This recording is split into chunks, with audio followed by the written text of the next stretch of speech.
जैसे हो दोस्तों, मैं राहुल खन्ना के इस वीडियो में आपका स्वागत है। दोस्तों, आप जानते हो मैं कुछ ना कुछ आपके लिए लेके आता हूँ और आप भी बड़े चाव से सुनते हो, उसके लिए धन्यवाद। दोस्तों, आज मेन टॉपिक पे बात करेंगे क्योंकि इस टॉपिक को बहुत कम लोग लेते हैं। बहुत कम लोग अपने स्टेजों पे लिंगोपीठ पे जाके जब बातें करते हैं तब ये सारी चीज़ें नहीं कहते, और इन सारी चीज़ों को कहने के मैं यहाँ पे वीडियो बना रहा हूँ। सो दोस्तों, कहने का तात्पर्य ये है कि जैसे हम ट्राइब है, तो जैसे जैसे लोगों को पता चल रहा है कि कोया पुनेम क्या है, गोंडी पुनेम क्या है, या बाकी पुनेम का सार रास्ता क्या है, लोग फटाफट से जुड़ने लगे हैं। लेकिन इस जुड़ने के दौरान लोगों में कुछ गलतफहमियां बहुत ज़्यादा मात्रा में हमें नज़र आती है। मैं एक समाज की विचारधारा सामने करने वाला इंसान हूं, तो मैं हर विचारधारा को मानता हूं और हर विचारधारा को मुझे जानना चाहिए, तब भी मैं अपना ज्ञान सही तरीके से बांट सकूंगा। लेकिन दोस्तों, अगर मैं किसी भी विचारधारा को नहीं पहचानता और सीधे सीधे यही कहता रहूँगा कि मेरी विचारधारा सबसे सर्वश्रेष्ठ है, तो ये गलत है। जी हाँ दोस्तों, कट्टरता, एक अलग कट्टरता हमारे नौजवानों में डाली जा रही है। चाहे वो पुढ़ारी हो, चाहे वो बड़ा कोई फेसबुकिया नेता हो जिनके बहुत बड़े शेयर्स आते हैं, लाइक्स आते हैं, कमेंट आते हैं, वो फेसबुक पे दिनों रात लगे रहता है। इसका मतलब ये नहीं कि उसकी सभी विचारधाराएं सही हैं। इसके लिए हमारे नवयुवकों को थोड़ा सा सोचना पड़ेगा। राहुल खन्ना के हैं, राहुल खन्ना के आज ये बता रहा है, कल ये बता रहा है, परसों अलग बताएगा, तो ये क्यों बता रहा है? राहुल खन्ना के सही जा रहा है या गलत, ये भी आपको डिसाइड करना है। क्योंकि ऐसे यूट्यूब पे बहुत सारे लोग आएंगे, वीडियो बनाएंगे, बताएंगे, लेकिन सही क्या है गलत क्या है टटोलने के बाद ही आप उस पर विश्वास करो, ये है रियल में पुण्य में। लेकिन असल में आपको एक विष प्राशन किया जा रहा है। उस विष के बारे में, मैं जहर के बारे में बात करूंगा आज। एक तो देखिए, ये बताया जा रहा है अंदर से, ये स्टेजों पे नहीं बताया जाता क्योंकि डरते हैं वो लोग। ये बताया जाता है कि ये जाति छोटी है, ये जाति बड़ी है। बैगा और बैगा गोंड और गोंड में नहीं पड़ती है, पठारी यानी प्रधान गोंड और गोंडों में नहीं हमें दिख रहा है। जो सुशिक्षित है, हमारे जैसे लड़के हैं, वो एक जगह आ रहे हैं, लेकिन गांव खेड़ों पाड़ों में आज भी इसका विरोध हो रहा है और इसके बारे में बहुत कम लोग बोलते हैं। लेकिन आपको मैं बता दूं, आप जब दुनिया को कहते हो कि हम प्रकृति के पूजक हैं, आप जानते हो प्रकृति माने क्या है, आप जानते हो प्रकृति में कितने सारे रहस्य हैं, आप ये जानते हो कि आपके जो पुरखा लिंगो थे वो कितना रहस्य जानते थे और आपकी व्यवस्था कैसे बनाई गई। यही बात हेमन डाफ की किताब में भी मुझे नज़र आई। उस किताब का नाम है द गोंड्स ऑफ आंध्र प्रदेश। आंध्र प्रदेश के गोंड्स, इस किताब में हेमन डाफ ने भी ये बात वहाँ पे लिखी है कि यहाँ पे गैरवर्तन हो रहा है, लेकिन ये होना नहीं चाहिए क्योंकि वर्ण व्यवस्था हम में नहीं है, वर्ण व्यवस्था यहाँ के ट्राइबल में नहीं है। और मैंने जब जाना, एक युवक था जो एक दूसरे के द्वेष कर रहे थे, मैंने उनसे बात की, मैंने बताया नहीं कि मैं कौन हूँ, मैं उनके तह तक गया और समझ पाया कि वो बंदे किताब नहीं पढ़ते। जो उनका पुढ़ारी है, नेता है, वो नेता जो बताता है वो सही में मान लेते हैं, और इसी वजह से हमारा समाज एकजुट नहीं हो पा रहा है। वो नेता, वो नेतृत्व करने वाला आदमी, उसको आप चाहिए तो आपको वो बताएगा, आपको गुमराह करके रखेगा, और ये गुमराह वाला ज्ञान ज़्यादा दिन नहीं चलता। इसके लिए आपको परफेक्ट नॉलेज होना ज़रूरी है कि गोंडवाना व्यवस्था क्या है, गोंडवाना क्या है। क्या एक कम्युनिटी चिल्लाने से गोंडवाना बन जाएगा? मैंने ये भी ढूंढा कि ये 52 गण तो अलग है।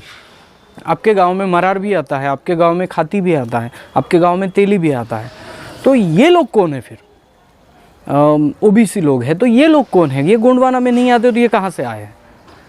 फिर मैंने ये जाना कि गोंडवाना एक समृद्धशाली भूभाग था जहाँ पे गोंड राजाओं ने राज किया। उस राज्य में हर धर्म, हर मजहब, हर जाति को वहाँ पे पनाह दी गई और उनको उतना ही अधिकार दिया गया।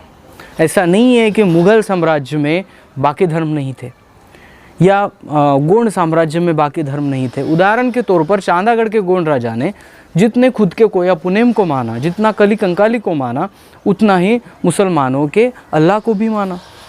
गोंड राजा ने बनाया हुआ दरगाह आज भी है, गोंड राजा ने मंदिरें बनवाई। इसका मतलब ये नहीं होता कि वो किसी धर्म में धर्मांतरण कर गए। कुछ ऐसी सिचुएशन आई कि गोंड राजाओं को मुस्लिम धर्म को अपनाना पड़ा, क्योंकि उनका साम्राज्य धोखे में था। एक राजा खुद की ईगो के लिए पूरे हमारे सैन्य दल को, अपने राज्य के प्रजा को नुकसान नहीं पहुंचाना चाहता था। इसलिए जब तह के लिए बाकी राजाओं ने शर्त रखी, तब उनको बाकी धर्म भी अपनाने पड़े। ये इतिहास है। इस इतिहास को सही तरीके से जानिए तो आपको कहीं पे भी गुस्सा नहीं आएगा, क्योंकि वो इतिहास है और उस सिचुएशन के अनुसार हमारे राजाओं ने वहाँ पे डिसीजन लिए थे।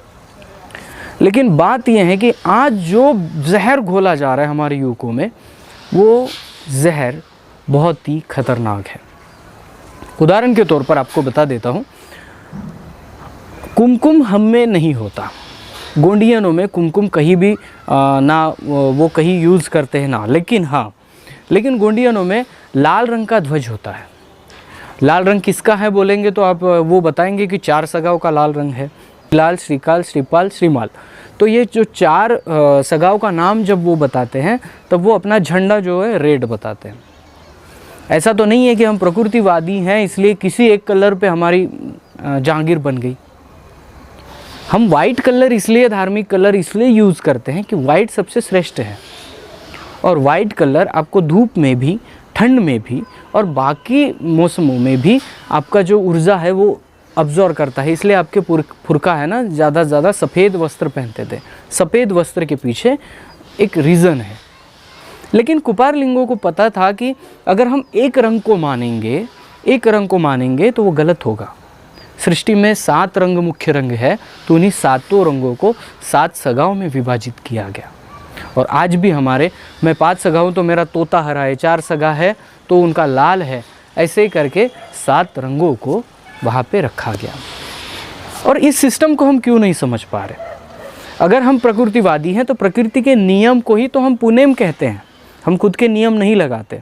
जुडिशियल और नॉन जुडिशियल, एक इंसान ने बनाए हुए नियम और एक नेचर ने बनाए हुए नियम।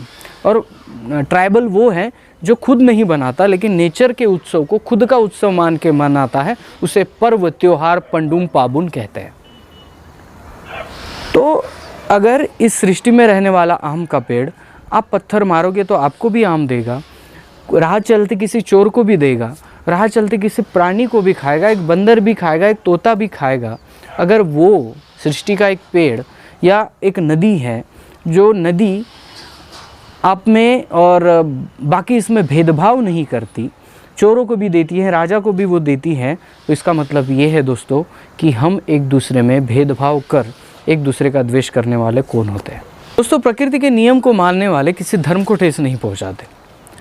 धर्म वो चीज़ है जब इंसान को लगा कि इंसान को ना काट खाए, इंसानियत मर ना जाए, इसलिए धर्मों की उत्पत्ति की गई। किसी अच्छे आदमी ने, शाणे आदमी ने धर्म लिखा और उस धर्मों में अपने समुदाय को बांधने की कोशिश की। चाहे धर्म का मेन उद्देश्य है कि इंसान की इंसानियत बनी रहे, इंसान की इंसानियत टिकी रहे। तो दोस्तों, चीज़ ऐसी है कि इन चीज़ों को समझने के लिए हमें व्यापक दृष्टिकोण चाहिए, और जो दृष्टिकोण हम आज हमारे युवा खो चुके हैं। वो दृष्टिकोण जब तक नहीं आता तब तक हम अपने गोंडवाना का सप्तरंगी ध्वज इस 7 समंदर के पार ले ही नहीं जा सकते। और इसके लिए जो कट्टरता बनी है, ठीक है, हमारे इसमें कुमकुम नहीं है, इसका मतलब ये नहीं है कि कुमकुम गलत है और बाकी धर्मीय जो यूज़ करते हैं उनका भी गलत है। अगर मैं किसी को प्रेशराइज़ करूँगा, मैं कहूँगा कि हमारा गोंडियन कोया पुनेम है, इस कोया पुनेम में कुमकुम नहीं यूज़ होता, तुम बाकी भगवानों को नहीं पूजो, और ये मैं मोस्टली कहता हूँ कि हमारे पेन वो नहीं है, हमारे पेन हमारे साक्षात हमारे माँ बाप है, हमारे जो पेन पुरखा है वो हमारे पूर्वज है। ये बातें मैं उन लोगों को बताता हूँ, लेकिन मैं उनको ज़बरदस्ती करूँगा। उनके मन में अगर किसी धर्म का पहले से बीज है तो उसको निकलने के लिए टाइम भी देना ज़रूरी है। अगर हम कुमकुम का विरोध कर रहे हैं तो उस आदमी का क्या, जो आदमी हमारे ही समाज का है, जानता भी है कि कुमकुम नहीं चलता हमारे गोंगो पद्धति में, लेकिन खुद कुमकुम बेचकर कहीं अपने पेट भर रहा है, वो आदमी क्या करेगा? अगर आपके घर के पास एक दूसरे धर्मीय आपका दोस्त जो जिगरी है, कुछ घर में उत्सव मनाता है, आपको बुलाता है खाने पे या और किसी चीज़ पे, क्या आप उसको ना करेंगे? इन सभी चीज़ों को अगर सोचा जाए, हो सकता है इस वीडियो पे बहुत ज़्यादा उंगलियां उठे, लेकिन मैं कहना चाहता हूँ कि दोस्तों मैं जो कह रहा हूँ इस चीज़ को समझिए। आप उस विचारधारा को फॉलो करिए जो विचारधारा पुनेमी है। आप किसी पे ज़बरदस्ती नहीं कर सकते।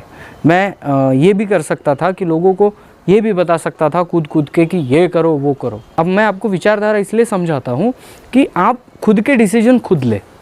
किसी धर्म को बुरा कहने से हम अच्छे नहीं हो जाते, और अगर एक आदमी दूसरों की बुराइयाँ कर रहा है तो वो आदमी सही नहीं होता। अगर सही मायने में कोया पुनेम गोंडी पुनेम सही मायने में हमें अगर आगे ले जाना है तो हमें ये बात समझनी पड़ेगी कि जितना हमारा महत्व है उतना यहाँ के अन्य समुदायों का भी महत्व है, और उनको भी यहाँ पे पूरी तरह से जीने का अधिकार है। इतिहास पे जिनके अन्याय हुआ है वहाँ तो आवाज़ उठानी ज़रूरी है ही, और मैं चाहता हूँ कि हर यहाँ का गोंडियन खुद सेल्फ मोटिवेटेड हो, खुद अपने ज्ञान को जाने और खुद इस रास्ते पर चले।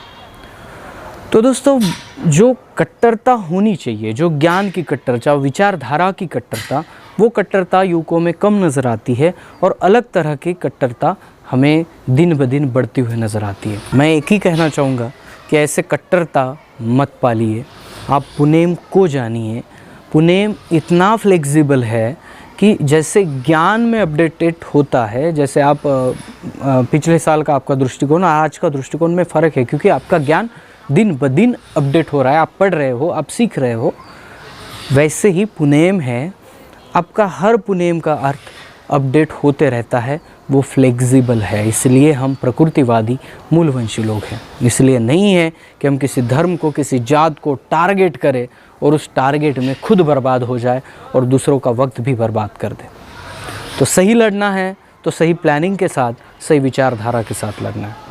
तो प्लीज़ मेरी ये बात अगर किसी को कड़वी लगी हो तो मैं दिल से माफ़ी मांगना चाहूँगा, लेकिन जो सही है वो मैंने बताया आपको।